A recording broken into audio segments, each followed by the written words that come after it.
კითხვები არსებობს. საქმე არის თუ არა? ოჯახი ადასტურებს პირველების ინფორმაციას, რომ სკანდალით დაკავებული ქართული ოცნების დეპუტატი ციხიდან გირაოს სანაცვლოდ გაათავისუფლეს.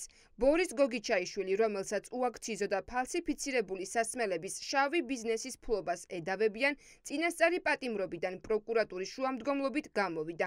ადვოკატი პირველებს udasturებს, რომ ციხიდან გამოსვლამდე გოგიჩაიშვილი მეორედ დაკითხეს.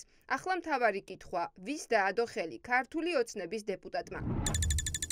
Თქვენი დაცვის ქვეშ მყოფი ბორის გოგიჩაიშვილი როდის გაათავისუფლეს?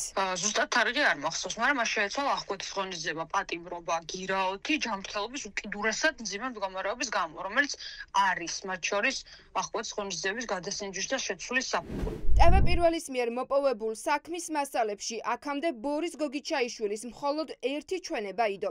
ახლა კი ირკვევა, რომ გამოძიებამ ის მეორედ გამოკითხა. სწორედ ქართული ოცნების დეპუტატის მეორედ დაკითხვის შემდეგ დაიწყეს დევნა საბაჟო სამსახურის უფროსის ყოფილი მოადგილის წინააღმდეგ.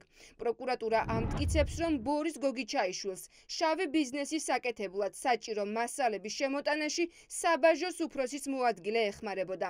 ეს მოვლენები აჩენს განცდას, რომ ოცნების ექს-დეპუტატმა ხელი ვლადიმერ ხუნდაძეს დაადო, რომელიც გრიგოლ ილუაშვილის ახლო მეგობარი და ნათესავია. ბორის გოგიჩაიშვილი გამოიკითხა ორჯერ. მეორეჯერ როდის გამოიკითხა, რამდენი ხნის წინ? არ მახსოვს ეს თარიღები. შეცვალა რამე საკუთარ ჩვენებაში? მათებით კითხვებზე უპასუხა გამოძიებას. მან დაასახელა კონკრეტული მაღალჩინოსნების სახელები და გვარები, აი მაგალითად ვლადიმერ ხუნდაძე, რომელიც რამდენიმე დღის წინ მის მიმართ სისხლის სამართლებრივი დევნა დაიწყო. ვლადიმერ ხუნდაძესთან დაკავშირებით მე დეტალებს ვერ მოგახსენებთ. კიდევ ერთხელ გეუბნებით, მას არაფერის ინფორმაცია არ მიუწოდებია გამოძიებისათვის, რაც შესაძლოა გამხდარიყო სხვა პირის დევნის საფუძველი. გოგიჩაიშვილის ჩვენებაზე დაყრდნობით მიიღეს ეს გადაწყვეტილება. გოგიჩაიშვილის ჩვენებას არსებობს მხოლოდ არაპირდაპირი ჩვენება, რომელიც საერთოდ არ ეხება რაიმე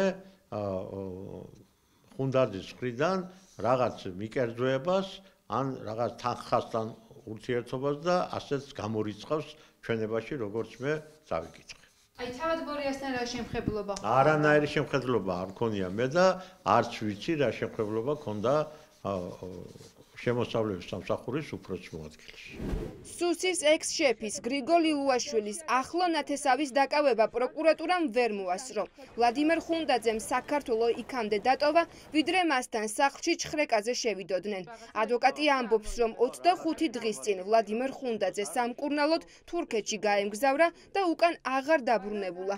თითქმის ერთი თვის წინ ის გაემგზავრა თურქეთის რესპუბლიკაში ჯანმრთელობის რთული მდგომარეობიდან გამომდინარე და მისთვის წასვლის მომენტში საქართველოს საზღვრის დატოვება არავის შეუზღუდია. წასვლამდე იგი არც დაკითხული და არც გამოკითხული ყოფილა. ასევე მან თავისუფლად გადალახა საქართველოს საზღვარი და გადავიდა თურქეთში. შევიტანეს საქალაქო სამართლოში საჩივარი, სადაც სააპელაციო სასამართლოს საგამოძიებო კოლეგიას ვთხოვ, რომ მის მიმართ არც ერთი სახის აღკვეთის ღონისძიება არ უნდა იქნეს გამოხატული. პროკურატურა და სუსი ერთი მეორეს მიყოლებით აკავებს გრიგოლ ილუაშვილის გარემოცვას. ამ დროს კი ჩნდება კითხვა, სად არის თავად ლილუაშვილი. არაერთი კითხვის მიუხედავად საგამოძიებო სამსახურები არ ამბობენ, რომ ლილუაშვილი გამოკითხეს ან ქვეყანა არ დაუტოვებია. სავარაუდოდ ლილუაშვილის წინააღმდეგ სთხოვდნენ ჩვენებას ინფრასტრუქტურის მინისტრის ყოფილ მოადგილეს კობა გაბუნიას, რომელიც გამოძიებასთან თანამშრომლობის მიუხედავად ციხეში გაუშვეს, რადგან ლილუაშვილს ხელი არ დაადო. ლილუაშვილის დასახელებას ითხოვდით მისგან? არ თანამშრომლობს გამოძიებასთან ჩვენ. ის ამბობს, რომ თანამშრომლობს პროცესზე. მხრიდან მოთხოვნა რას ნიშნავს? ობიექტური ვითარება უნდა მივიღოთ, ესე ვთქვათ, აღწერა ფაქტების კონკრეტული მოწმისგან. გამოძიება არაფერს არ ითხოვს. ამ შემთხვევაში შედეგი დგება კონკრეტული მტკიცებულებათა შეფასებისას. ადვოკატებიც ამაზე მიუთითებდნენ პროცესზე, რომ პროკურატურა მიგვანიშნებს, რომ დაასახელოს ბრალდებულმა კონკრეტული პირები. ლილუაშვილს გულისხმობდნენ? ადვოკატსაც არ უხსენებია კონკრეტული სახელი და გვარები. პროცესზე ისაუბრეს, ინტერვიუც ჩავთ. ჩვენ მხრიდან არ გაჟღერებულა კონკრეტული სახელი და გვარები. რა თქმა უნდა, ლოგიკური კითხვა ჩნდება მათ შორის საგამოძიებო სამსახურს აქვს ინტერესი, რომ სრულად და სრულყოფილად იქნას მოცემული საქმის გამოძიება. დავით, ნივთები რა ამოიღეთ, ფული ამოიღეთ, ძვირფასი 11 მილი.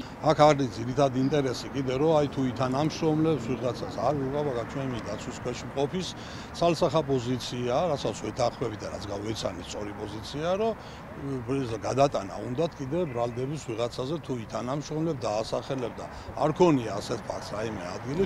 სახელმწიფო უსაფრთხოების სამსახურის ექს-შეფის ლილუაშვილის გარემოცვის 2 წევრზე ძებნაა გამოცხადებული. 3 დააკავეს. ახლა ჩნდება კითხვა, ვინ იქნება შემდეგი.